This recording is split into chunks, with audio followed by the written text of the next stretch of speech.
Welcome back to Great Day. From Close Encounter to the Third Kind to E.T. to Independence Day and now Steven Spielberg's latest hit, Disclosure Day, our fascination with what may be out there has never been stronger.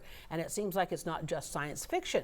Government-released UAP videos, congressional hearings, and millions of cell phones capturing strange sights in the sky have pushed the conversation into the mainstream. So, what are people really seeing?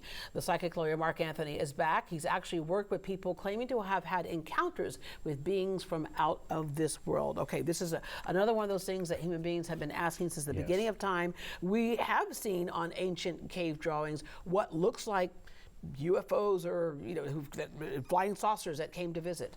That's true. All throughout human history, from cave people times, through ancient Egypt, through Babylon, through Native Americans, there's all these unusual drawings that do appear to be some type of flying craft. Even in the Bible, Chariots of Fire, which was a popular book back in the 70s by the late Eric von Daniken, who was one of the first people to take a deep dive into, hey, is there an explanation for this?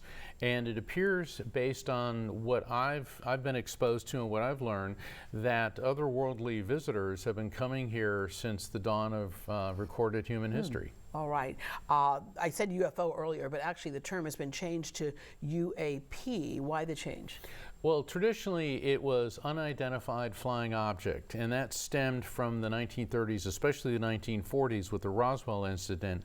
And more recently, it's UAP, unidentified anomalous phenomenon, because these objects not only perform in the atmosphere, astronauts have reported them, people aboard the ISS, International Space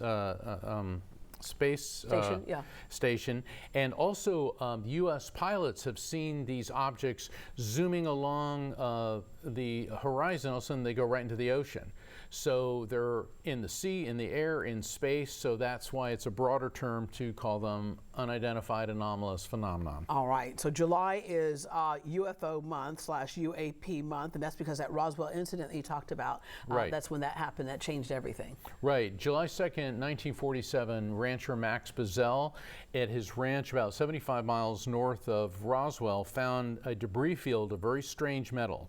He brought it to the local sheriff. It was doing very unusual things, and they brought it to the U.S. Army Air Force, which the Air Force at the time was not an independent branch. What's interesting about that is I had talked to my father. We did a bunch of recordings of different things of his whole life, and he said that they were asked to bring a piece of metal. He goes, he'd never seen anything like it before, and he was in the Air Force, which is, it started out as the Army Air Corps, right? But then he said that, and I was like, Dad, you were part of that, the whole situation. He goes, yeah, we were told not to talk about it. He goes, but I figure right now I can talk about it. Precisely. And so the story broke that the U.S. Army Air Force found a flying disc, and that's where the term flying saucer became very popular. Then about a week later, the Pentagon stepped in and covered it up, and it was a weather balloon used to spy on the Russians. All right, okay. Obviously, all of this is back in the headlines now more than ever before. We talked about the movie that Spielberg has, but also the government releasing a lot of information. They have. If I could back up just a bit, in the 1950s, there was this young aerospace engineer, and he had just attained his top secret security clearance. He was flown to a laboratory in Southern California with the vice president of it was Morton Thiokol and reaction motor, and they were supposed to build the engines for the upcoming space program. And in the laboratory, he was there with a bunch of scientists, some generals, vice presidents of this company, and they were growing silicon chips. And he said, "What are these?" They said, "It's a silicon chip, and this is the biggest advancement in electronics history since the invention of the light bulb. We're going from transistors to silicon chips." He goes, where on earth did we get the idea for this? And the vice president said, "That's just it. We don't know." He said, "Something crashed in New Mexico a few years ago. The government brought us all in. They covered it up. It gave us ideas. We reversed engineered it and figured out how to do this." Oh, wow. Now, that may sound like an urban legend, except for the fact that this engineer's name, his first name was Earl. I called him Dad. That was my father. And I just got a confirmation on this. Been working with MUFON, the Mutual UFO Network, and somebody very high up who asked to be anonymous said that this person had been married to someone whose father had worked with Robert Oppenheimer on the Manhattan Project, and afterwards the Army, Air Force brought a pile of metal to him, and he said, "What is this?" So it was like silk and metal and intertwined. He said it had conductive properties, but it was resistant to certain things, and they said, "Figure out how this works." He said, "Where did it come from?" They said, "New Mexico, that's all you need to know." Jeez. Okay. All right. So now we released a lot more government records. Yes. And people are seeing things, and so when they see things, you almost have a collective of people who are diagnosing what that is, what's happening, what's really happening out there. Yeah, I've seen a number of these videos, and the official position of the government is UAPs are real, but we don't know what they are. Okay. I think the government probably does know what they are, and they may have the reasons why they're not releasing that. And of course, the thing I'm always wondering is, they come here, do they come and go, "Oh, no, thank you, we're going back," or do they come and stay? Well, according to MUFON, the Mutual UFO Network, there's and the Institute of Noetic Sciences, there's at least 10 different species that have been identified that are coming to Earth.